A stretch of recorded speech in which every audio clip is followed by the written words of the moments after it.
You know, a lot of game dev can be pretty uncertain, and it's not always as smooth sailing as it might seem in some of these YouTube videos. All sorts of challenges can come up, from the ideation phase to trying to apply user feedback, but it's these challenges that make game dev pretty exciting sometimes. I had been pretty bored and I needed some deadline motivation, so I was scrolling through the itch.io jams and I found the Chill Devs game jam, which just happened to have started, so I was like, oh okay, I'll take a little look. And now the game's done, so I'll talk you through the stuff that I made and the challenges I faced during development.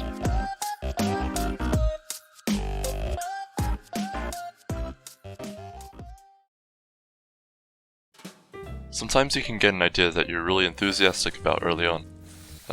This was not one of those times. The theme was You Shouldn't Be Here.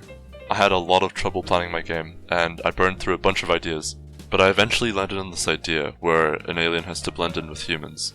And the way the game would work is that you'd have to make human sentences by picking one word at a time, while avoiding alien words. This idea was a bit risky though, because I wasn't sure if it would be fun. It deviated from my usual action games, which are much more reliably enjoyable. But that's the good thing about getting an early prototype done, is that you can figure out quickly if the idea is fun or not. This is part of why development went pretty smoothly for HOSEHEAD, since I was aware of how helpful it is to get a working prototype early on in development. That being said, I made sure to take as long as possible trying to get the most basic features working. So here's the conversation system. You make sentence, and don't make bad sentence. And I know, this conversation system is so simple. You just press the arrow key, and the guy says the words. But this took like 10 hours to implement, and I was losing so much hope throughout this.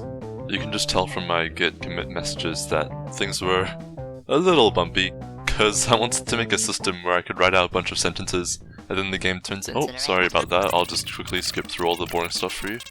And so this is the progress I made at the end of day 1. I was pretty worried since this is a week-long game jam, and I was going to be quite busy during the week too. And in all honesty, I didn't expect this game to be that great once it was finished. But you know, I just had to stick through it.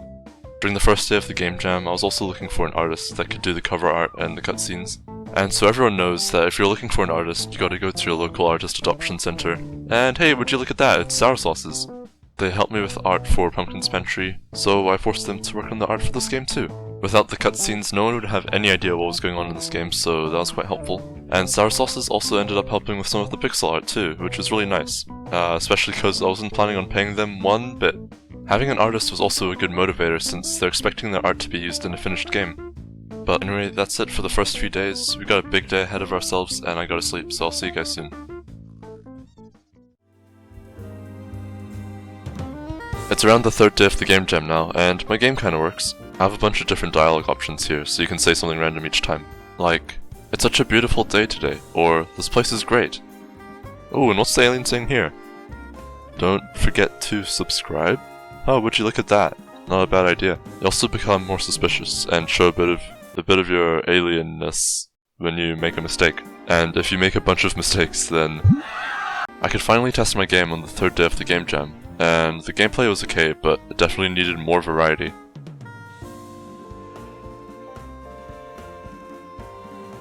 So, introducing the bosses. We got Big Guy and Big Guy 2, who are like, who are you? I didn't invite you. And we got Old Man and Clown, who you flirt with and say stuff like, I get lost just looking into your eyes. And we got another boss, but it's a secret though, so you gotta play the game if you want to see it. The way these bosses work is that you have to have a much longer conversation with them before you can get past. So yeah, these bosses took around 2 days to add, and they definitely added a good amount of variety to the game, since it's a nice change from the randomized one-off conversations that you have with other people. With these bosses completed on the 4th day of the game jam, the game finally had enough variety. Nope, just kidding. Even with the bosses, playtesters still found the dialogue quite boring and repetitive, and rightly so. We went from lame and boring messages like, this party is great, the food here is great, I love this party, to much more interesting dialogue like, I'm gonna get so sick after I eat every single cookie here. I need a snack, pronto! And my personal favorite, I love the people here so much that I might just adopt a few of them. I definitely think this was a good improvement. Obviously not all of them are super interesting though, and it took quite a while to write out all the new lines, but it was definitely worth it. The game was in a much better state now. The last little thing was adding the intro and outro cutscenes, which were added on the last 2 days of the game jam. SourSauces drew all the frames, and they did an insanely good job. I added some sounds to it and put it together in Godot. I just needed to add the cover art too, which also looked amazing, and with that the game was done. During the start of the development process, I think I really beat myself up over how long I was taking.